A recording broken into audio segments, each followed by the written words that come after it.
Well, hi everybody. How are you today? Well, this is my last video for a while. I'm going to remind you that I am heading to New York. My daughter is expected to give birth at the end of July, and by August 1st, if she does not, they're going to induce. So, or maybe she'll end up having it on the 2nd. But in any case, today's video is how the U.S.-Iran war is clearing the path for the third temple. Really big news here. So the collapse of this brief June ceasefire between the US and Iran is pushing our world to the brink. And there's no doubt about this, right?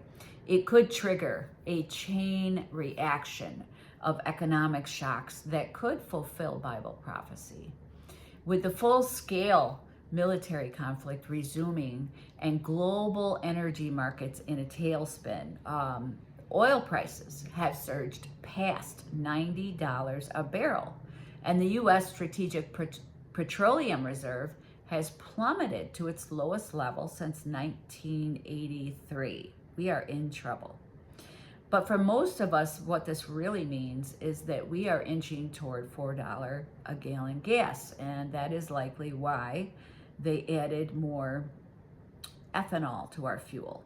Okay, they increased the ratio, if you remember correctly. But this is really only the tip of the iceberg, because honestly, there is a situation that could make things even worse. It will compound, the intensity of our economic woes.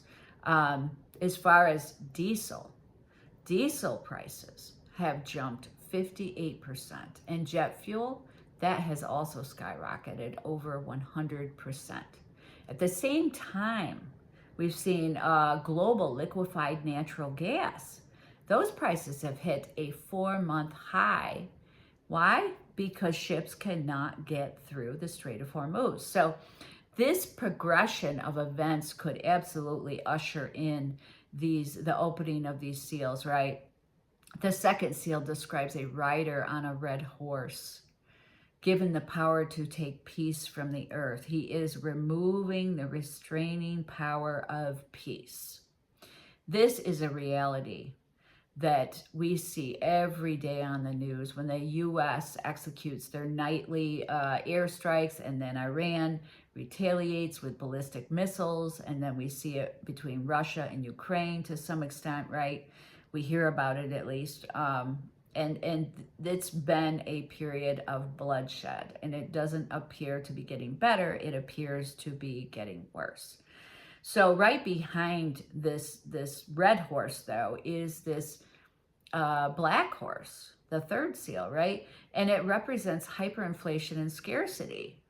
And really, it prophesies of a time when a day's wages are needed to even buy a loaf of bread, right? And we could actually be seeing the creation of the perfect storm to create this scenario. So when you look at the Strait of Hormuz, it is blocked. And because of that, we have had 1/3 of the world's fertilizer being held hostage. And it's causing input costs to surge up to 40%. And 70% of U.S. farmers say that they can no longer afford to buy the fertilizer, which agricultural experts are warning will drastically lower future crop yields.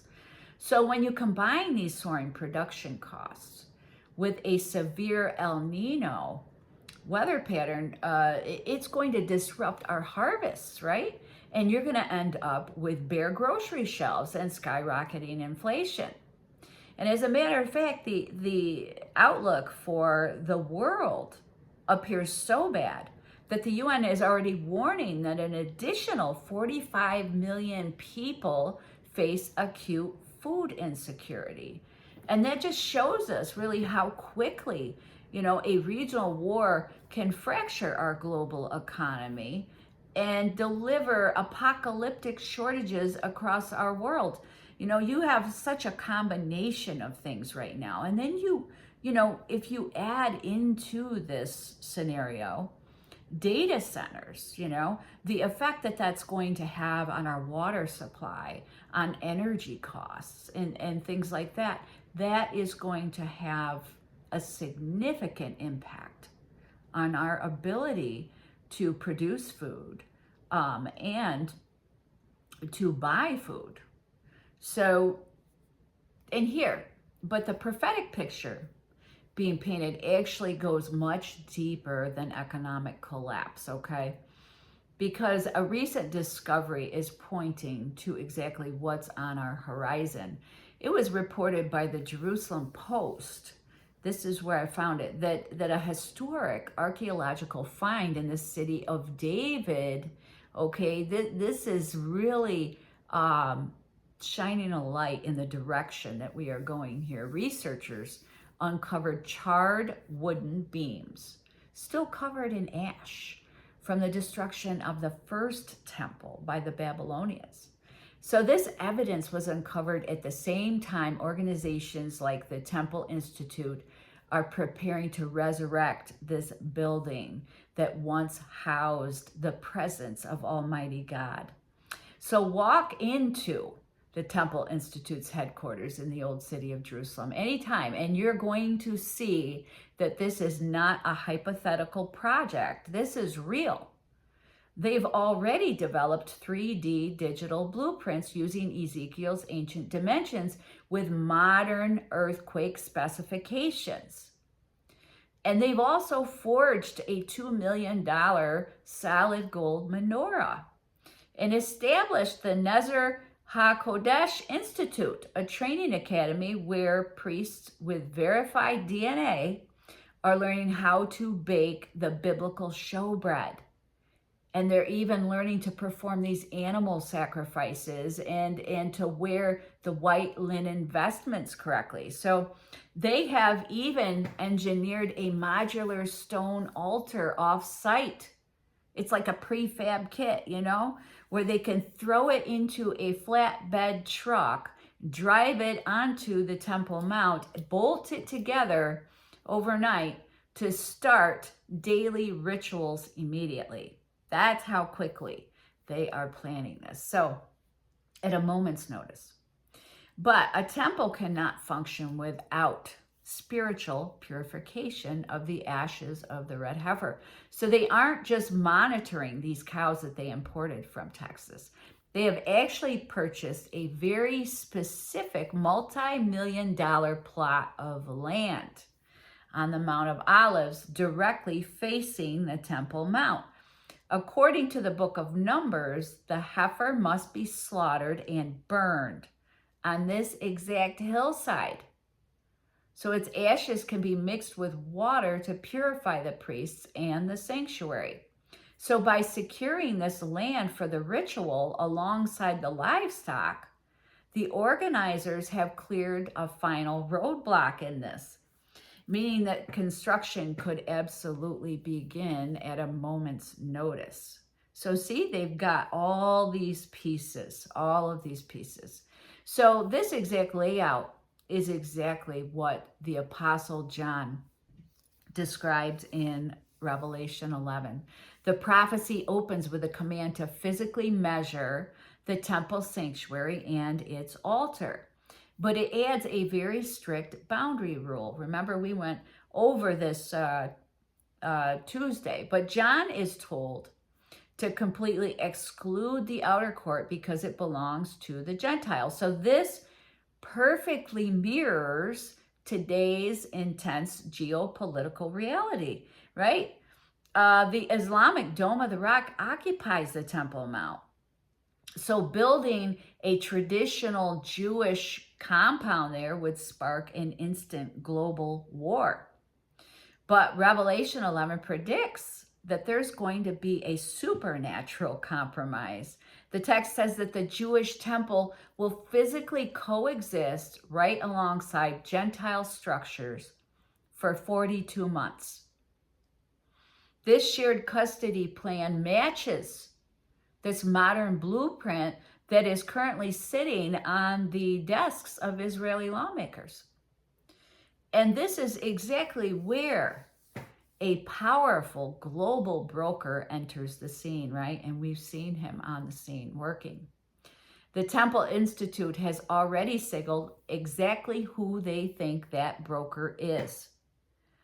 Back in his first term, Donald Trump moved the U.S. Embassy to Jerusalem. I've never seen them place so much trust in a man in my life, right? But in response to Israel's modern Sanhedrin, minted a special temple coin. That's what they did. They minted this special temple coin, right?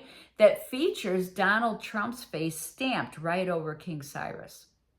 Cyrus, who was the ancient Persian emperor, was famously ordered the rebuilding of the Second Temple. Because of this, religious groups in Israel already view Trump as a figure of destiny. They believe he is chosen to clear the path for this new sanctuary.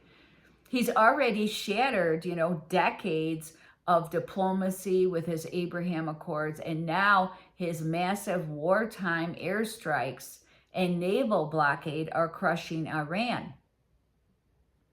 He is systemically wiping out the regional forces that oppose a Jewish temple and clearing a path of safety for those seeking to return to Israel, exactly fulfilling Bible prophecy. By crippling the Iranian access, Trump positions himself as the ultimate defender of the Middle East. This sets the stage for him to negotiate the ultimate biblical covenant with the many. He will step forward to broker this historic sharing agreement that divides the Temple Mount. And by doing this, he will fulfill the ultimate calling card of the Antichrist. He will enable the daily sacrifices to begin, only to eventually walk into that very same temple and demand global worship of himself. So that is that's how I think everything's fitting together. And isn't that incredible, isn't it? So this is setting the stage, guys. And hopefully we don't have too much longer, because I am ready to go. So I hope that provided hope to you today. And I really do pray that you are blessed. And I pray that the Lord watches over you. So, and I would say today, let's have joy. Let's have joy. Because soon our King is going to come, isn't he? And I will see you later. Bye.